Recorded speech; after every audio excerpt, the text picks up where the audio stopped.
Turn the tracker back on or don't bother coming home for Thanksgiving.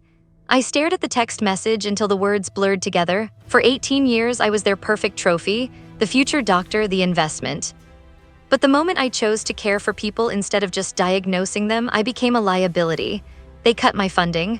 They tried to control my every move. And when they realized they couldn't buy my obedience anymore, they tried to break my heart. But they forgot one thing: I'm studying to be a nurse. I know exactly how to handle a hemorrhage, even when it's their ego bleeding out. Welcome back to the channel. If you've ever had to fight for your own independence against people who thought they owned you, you are going to love today's story. It is a roller coaster of betrayal, struggle, and absolute sweet justice. Do me a favor, hit that like button if you believe respect goes both ways, and subscribe so you never miss a dose of karma. Now let's get into the mess. To understand why this exploded the way it did, you have to understand my parents, specifically my dad. To him, life isn't about happiness, it's about prestige. It's about being the smartest person in the room and making sure everyone else knows it. I'm a 19-year-old sophomore in college. Up until last semester, my life was comfortable, but it was suffocating. My parents were paying for about 75% of my tuition and my housing. On paper, that sounds like a dream. In reality, it was a golden cage. The stipulation for their money wasn't just get good grades.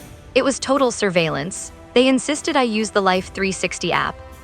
For those who don't know, it's a tracking app. It showed them my location, my battery percentage, how fast I was driving, everything, at all times. If I stopped at a coffee shop for 20 minutes, I'd get a text, "Why aren't you at the library?" If I went to a friend's dorm on a Friday night, "Who is living at this address?" Send a photo.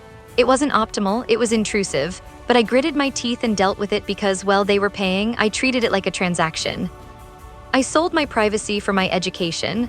That contract shattered over the holidays. I had been agonizing over a decision for months.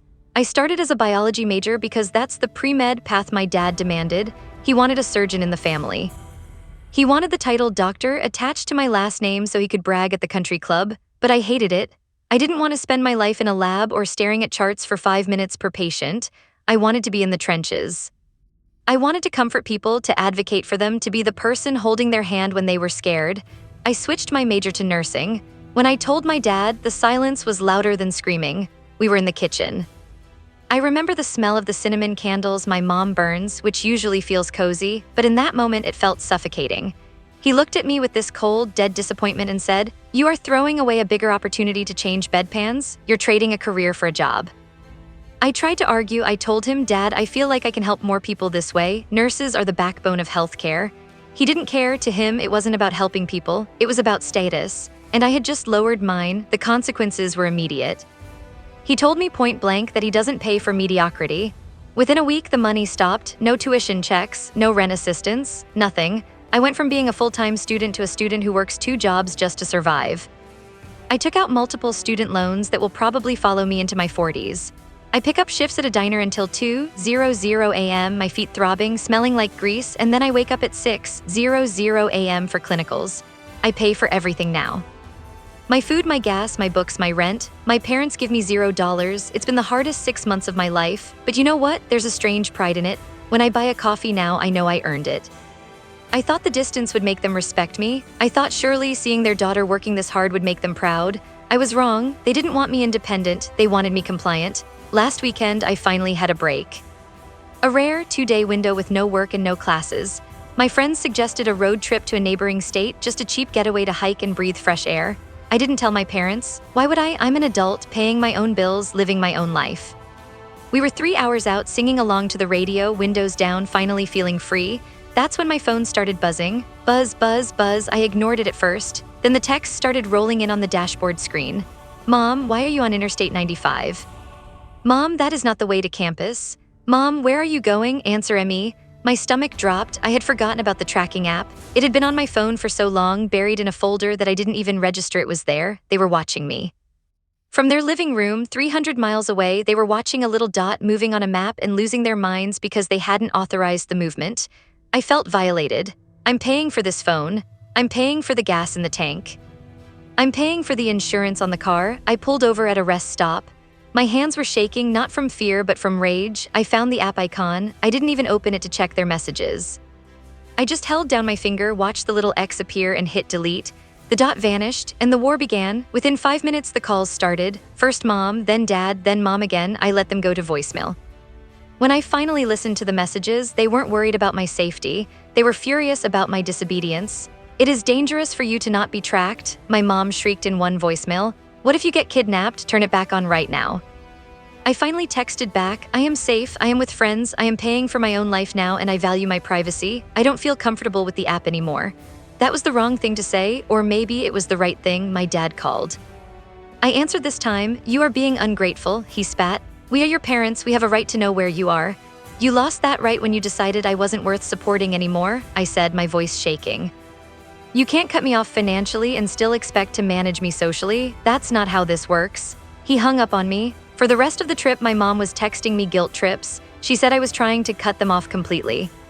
She said I was punishing them. She made herself the victim, crying about how she couldn't sleep, not knowing exactly where I was. But I knew the truth. It wasn't about sleep. It was about the fact that I had revoked their access. When I got back to my dorm, I thought it would blow over. I thought they'd simmer down. But yesterday, the ultimatum came. My dad sent a text, no greeting, no I love you. "If you don't turn the location services back on by Friday, do not bother coming to Thanksgiving this year. You are clearly not interested in being part of this family, so we won't force you to sit at our table." I stared at the screen. Thanksgiving. The one time of year the entire extended family gets together. My grandma, who I adore, my aunts, my cousins, it's a huge production. My parents take immense pride in hosting it. It's their yearly show of wealth and family unity. They were using my ticket to the family gathering as a hostage negotiation for my GPS data. I cried for about an hour. It hurt. It genuinely hurt that they were willing to discard me so easily over an app. But then the tears stopped.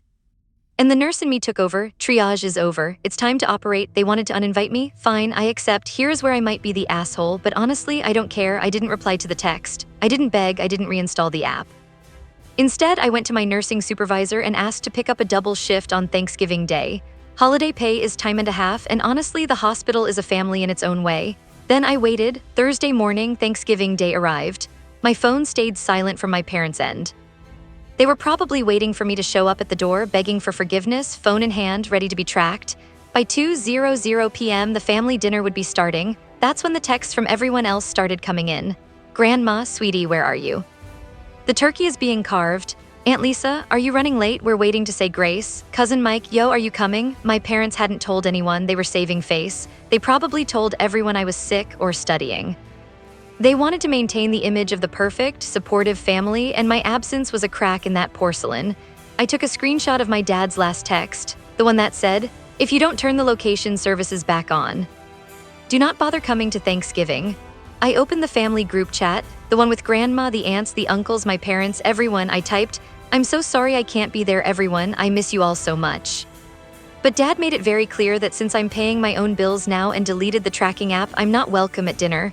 I didn't want to cause a scene by showing up uninvited.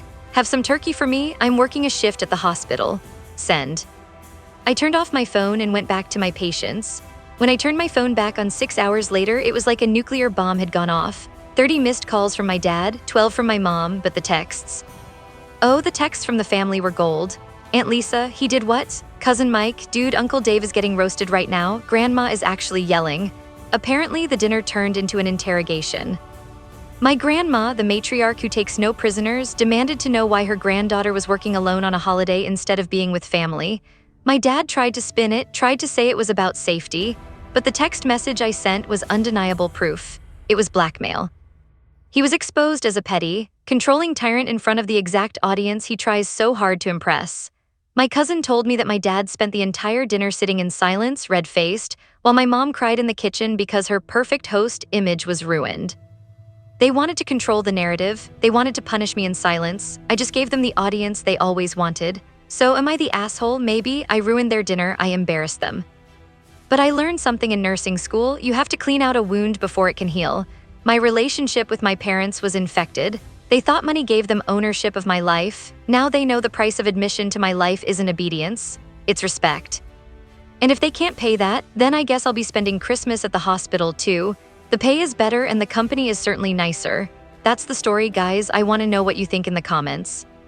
Was exposing them to the family too far, or was it the perfect reality check? And hey, if you enjoyed watching a controlling ego get deflated, smash that like button and subscribe. I'll see you in the next video. Stay free and stay petty.